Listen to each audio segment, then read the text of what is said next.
Okay, here goes part two. The last video got too long. This is how to date someone out of your league. Let's get right into it. Have other stuff going on in your life. This will automatically make you behave more attractively. For instance, most people without much going on in their life are attached to their phones, so they see new texts right away. Then you stress about artificially delaying your response so you don't seem needy. But if you're out surfing in the ocean or playing guitar in a jam session with friends, you won't have to worry about how long you should wait to text someone. This is so facts. This is so facts because everybody talks about how they want somebody that responds right away, but when they do get somebody that responds right away, they think they seem desperate. It's just crazy. It makes no sense. It's like a mind game. You only want what you can't have, and once you have it, you don't want it. It's like human nature. So the thing is, right? I work all day, 5 days a week. And usually on my days off, like the season just ended, like y'all might know, I was coaching wrestling. So my days off of work, I was coaching wrestling. I was never on my phone. So like if somebody texted me, it might have been 5, 6, maybe even 8 hours before I got back to them. So I never had to worry about that recently since like, I've been working a lot and all that. But once you get bored, it's like it's like, what else do you do? And then you just start hopping on your phone, and then you might come off as a little bit clingy or desperate. So just be careful with that. And if you have nothing to do, go make something to do. I mean, like if it's a nice day outside, just go for a bike ride for no reason. Go for a walk for no reason, Put your phone in your pocket and just don't touch it. Like listen to music while you're on your walk, while you're on your bike ride. Freaking, I don't know if you have like a friend or two that's not doing anything, go grab food with them and spend time talking to them. Don't even look at your phone. You know what I mean? Only use your phone for emergencies in that point. You don't need to be on your phone all day. You know what I mean? Because you won't even see their text for hours. So build a life where this random person you just met isn't the best thing in it. Then you'll naturally do the most attractive thing. Facts. Also, it's important to note, you don't have to wait a month before you ask someone out or hide your romantic intentions. Here's Russell Brand as a counterexample. Both of these clips are from before he and Katie started dating.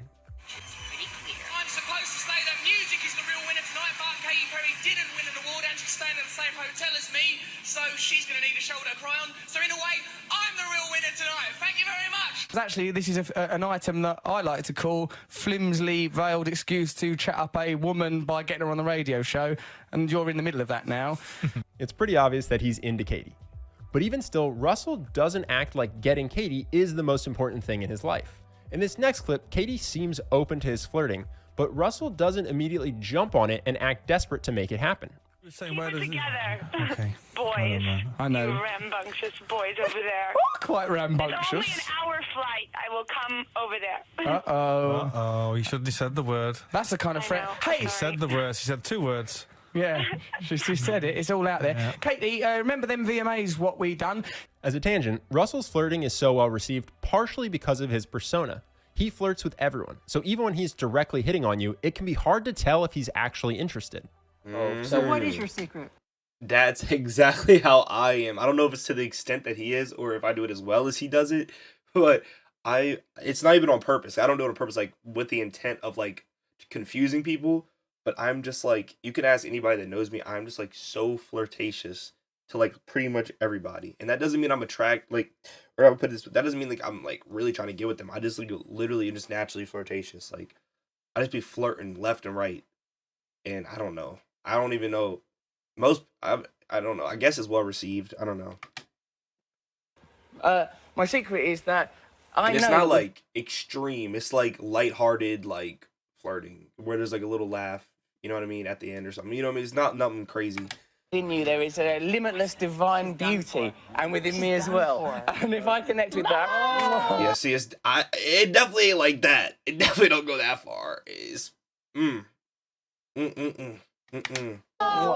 we'll be okay. And you as well. And Chris, for God's sake. Okay, so that's a W. The fact that he kissed the dude too, that's a quick way to make it not weird. playfully tease, be honest when it's scary, and don't immediately prioritize the person above everything else in your life. Facts. Well, how are you supposed to do that when just standing near the person probably makes you nervous? The first thing to do I don't know nobody make me nervous. Nobody makes me nervous. when you're nervous is recognize that being nervous isn't a character defect. That's a dead lie. I do be getting nervous as heck, man. I'd be trying to play it cool though. Everyone gets nervous from time to time, even Russell Brand. I was anxious and nervous on the date. Normally, like on first dates, I'm all right because first date for me used to be the only date. That said, there are a few things you can do to minimize your nervousness. If you're meeting someone for the first time, either because you see them at an event or because it's a blind date, one trick is to warm up socially before you talk to them. Okay. Turning on your charisma at a moment's notice is a skill, and not everyone is naturally good at it without practice. If that's you, then don't make the person you're intimidated by the first person you speak to at an event. That makes sense. Warm up by talking to your Uber driver, the bouncer, the bartender, the hostess, really anyone who's around. That makes sense. Get into a talkative mood and you'll find it way easier to start speaking to someone you're attracted to. Second, if conversation goes well and you exchange information, don't spend time on their social media. Social media plays a big role in convincing you that someone has the status, power, or otherworldly filtered looks that make you feel like they're out of your league. And third, have standards beyond fame, wealth, By the way, I just finished the first half of like the new season of You. I heard that like there's gonna be another half released, I think March 9th or something, but just because you put that in there, I had to say it. beauty. It's The average weird this person's season. internal It's different. dialogue It's when cool, talking though. to someone attractive is, I hope this person likes me. Having standards means that part of the conversation is meant to genuinely see if you like them. You'll instantly feel more confident once you stop treating conversation like a one-sided tryout. This will help your nerves and help you be more attractive. It will also help you avoid relationships that ultimately make you miserable. A good question to ask yourself right now is, what personality traits does someone need to have to be in your life if they don't have status, wealth, or good looks? Then, don't let anyone into your life if they don't have those traits, regardless of their status, wealth, or good looks. This has helped tremendously by recognizing that ultimately, dating out of your league is a bad goal. Often the goal to date someone out of your league comes from insecurity. A good way to test this is, when you think about dating this person, do you think about how you would enjoy their company? Or do you think about how great it makes you look or how cool other people will think you are? There's nothing Facts. wrong with dating someone who's beautiful or wealthy or famous. But if you prioritize dating out of your league over dating someone that treats you well, you're setting yourself up to be miserable. That's See, I like that he brought it around because he's basically like started the video off talking about how to date someone out of your league, and at the end he's like, but that shouldn't be the end goal. You know what I mean? That should not be the end goal. If it happens, it happens, but it should not be the end goal because your priority should be finding somebody that's going to actually make you happy and that you're going to enjoy a relationship with. And I like that he brought it kind of full circle there. Finding the right person can be hard if you aren't good at presenting yourself. If you're someone who has few dating options, it can be very tempting to settle for the best you can do, even if you know they aren't really that great for you. If you want to learn how to be more confident and attractive in conversation so that you can have options and never have to settle, you may like our program, Charisma University. Yeah, totally. I think we're going to end it here, but first, before we end it, I want to say one thing, is that one thing that I have been struggling with for like, I mean, probably ever since I started dating. Like, I mean, I don't stay out of relationships very long. One thing that I've really struggled with is being okay alone, being okay by myself. I've talked to my, friends. I've talked to like my grandmother. My grandmother's like the closest person to me in my life, and I love her very much. And I talk to her about everything, and I've talked to her about it. She's tried to give me advice and just tried to be there for me and help out. But like, it's just being alone. I don't know if it's just me or my grandmother says, it's like just how men are, but it's like hard for me, and I feel like a lot of other men.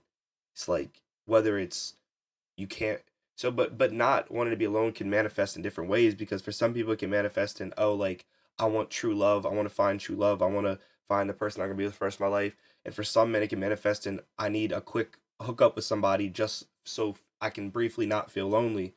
But what about genuinely just being able to be alone and being able to enjoy yourself and even your friends, like not having to be in a not having to enjoy a romantic relationship, but a friendship, whether it's being able to sustain your happiness alone for a while or being able to sustain your happiness with friends as opposed to a romantic relationship. That's something that I struggle with. I struggle with that a lot. Like, I have good friends, but always feel like I need something. I always feel like I'm missing something when I don't have a woman by my side. You know what I mean? And there's a bunch of reasons for that. Like, I mean, like I don't know, my mom she's like, you know, not in my life, and my grandmother seems like that maybe that might be part of it.